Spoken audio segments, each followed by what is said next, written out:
वेळ देणं सहज आहे, पण स्वतःसाठी वेळ देणं नेहमीच अवघड वाटतं. पण थोड्या प्लॅनिंगनं तुमचा दिवस प्रोडक्टिव्ह, टेस्ट फ्री आणि आनंदी बनवता येतो. चला पाहूया घरकाम, अभ्यास आणि स्वतःसाठी वेळ कसा व्यवस्थित टाईम टेबलमध्ये बसवायचा. तर बघा मैत्रिणींनो, सकाळची आपल्यासाठी पहिली जे 1 तास असतात किंवा जे अर्धा तास असतात ना, ते आपल्यासाठी खूप खास असतात. म्हणजे मी तुम्हाला सांगते ना, पहिली 5 मिनटं बसायचं. जितकं छान असं रिलॅक्स ठेवता येईल स्वतःला तेवढं ठेवायचं. स्ट्रेचिंग करायची, डीप ब्रिदिंग करायचा आणि त्यानंतर ना 15-20 मिनटं थोडं वॉक करायचं अंगणामध्ये किंवा मग थोडं आपण काय म्हणू शकू त्याला, थोडं 15-20 मिनटासाठी जे हलके व्यायाम येतात ना ते करू शकता किंवा मग 10-15 मिनटं स्वतःसाठी ध्यानधारणा किंवा पॉझिटिव्ह थिंकिंग. जर हेही काही करायचं नसेल तर मी मस्त छान कधी-कधी ना मोटिवेशनल वाचन करत असते. त्यामुळे ना असं मन जागृत होतं आणि दिवसभर छान ऊर्जा मिळते.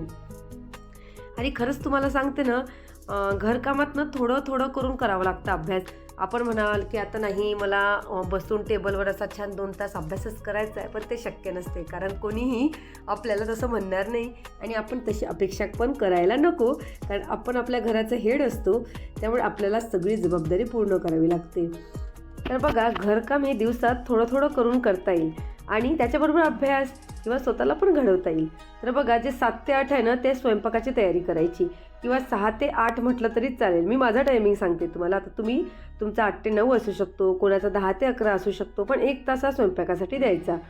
त्यानंतर नंतरचा आपण 1 तास आपल्या घराची साफसफाई, कपडे धुणे, भांडी घासणे यावर करायचा. म्हणजे बघा, मी तुम्हाला 1-1 तासाचं नियोजन सांगत आहे आणि 10 ते 11 मुलाचं अभ्यासात मार्गदर्शन. म्हणजे 1 तास सांगते, कुठलाही घ्या मग तुम्ही. तर तुम्हाला जो सुटेबल वाटतो दुपारी, जसा मला दुपारी शाळेतून आल्यावर मला मुलांसाठी 1 तास मी तो देते किंवा सायंकाळी देते, जे की तुम्ही माझ्या भरपूर व्हिडिओत बघितलेलं आहे.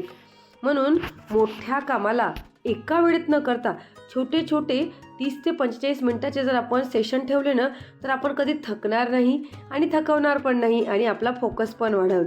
म्हणून तुम्हाला सांगते, स्वतःसाठी वेळ हाऊसवाईफची सुपर पॉवर आहे आणि सकाळ, दुपार थोडा वेळ फक्त स्वतःसाठी ठेवावा. ही वेळ आपल्याला मिळणं अतिशय आवश्यक आहे. कारण जेव्हा स्वतःचं आपण जेव्हा स्किल डेव्हलपमेंट करतो किंवा स्वतःसाठी आपण मोटिवेशन वाचतो किंवा मोटिवेशन ऐकतो किंवा मग स्वतःचे जे रिअलिस्टिक अभ्यास आहे किंवा मग जे आपलं स्वतःचं काही स्किल पर्सनॅलिटी डेव्हलपमेंट आहे ते जेव्हा करतो ना, खूप छान वाटतं, भारी वाटतं. करून बघा तुम्ही. किंवा मग आता तुम्हाला एखादा ऑनलाईन कोर्स असेल, तुमचं स्किल विकसित करायचं असेल किंवा मग तुम्हाला काहीतरी मेडिटेशन, रिलॅक्सेशन काहीही जे करायचं असलं ना, ते चांगलं करा. बघा, लक्षात ठेवा, स्वतःसाठी वेळ घेणं तुम्हाला एक चांगली आई, चांगली पत्नी आणि चांगली गृहिणी नक्कीच बनवणार आहे. म्हणून तुम्हाला सांगते, स्वतःसाठी वेळ द्याच. आता बघा, संध्याकाळी थोडा वेळ आपल्या परिवारासोबत आणि घरकाम शेवटी करण्यासाठी ठेवा. म्हणजे मुलांसोबत आपण संवाद करू शकतो, संध्याकाळचा हलका स्नॅक किंवा स्वयंपाक त्यांच्यासोबत जेवू शकतो. दिवसाचं रिफ्लेक्शन म्हणजे आता काय करायचं, जेव्हाही झोपायच्या अगोदर सगळे आपण यायचं, थोडं 5 मिनटं रिलॅक्स बसायचं, दिवसभर काय केलं त्याचं रिकॉल करायचं आणि नंतर मग मी आज काय केलं, मला काय सुधारणा करता येईल किंवा मी काय चुका केल्या, काय दुरुस्त करता येईल का, मला कुठून वेळ काढता येईल स्वतःसाठी 5 मिनटं अजून. म्हणजे फक्त माझ्या म्हणण्याचा हा अर्थ आहे की रात्री झोपण्यापूर्वी थोडा वेळ फक्त स्वतःसाठी ठेवा. जसा सकाळी ठेवता तसा त्यावेळेत तुम्ही जर्नलिझम किंवा मन शांत करण्यासाठी मेडिटेशन किंवा मग रिकॉल किंवा रिसायटेशन जेही तुम्हाला करायचं असेल ते करा आणि भारी वाटते बघा की करून. म्हणून स्वतःला ना असा रिअलिस्टिक टाईम ठेवा प्रत्येक कामासाठी. छोटे छोटे ब्रेक घ्या, ओव्हरवर्क टाळा, फ्लेक्सिबल राहा. कधी कधी वेळ बदलला तरी चालेल. नको असलेले टास्क डिलीट करून टाका. तुम्ही जर तुमचे असे व्यवस्थित प्लॅनिंग केले तर दिवस तुमचा फार प्रोडक्टिव्ह होईल आणि तुमच्या स्वप्नांसाठी आणि स्वतःला घडवण्यासाठी वेळ नक्कीच तुम्हाला मिळेल.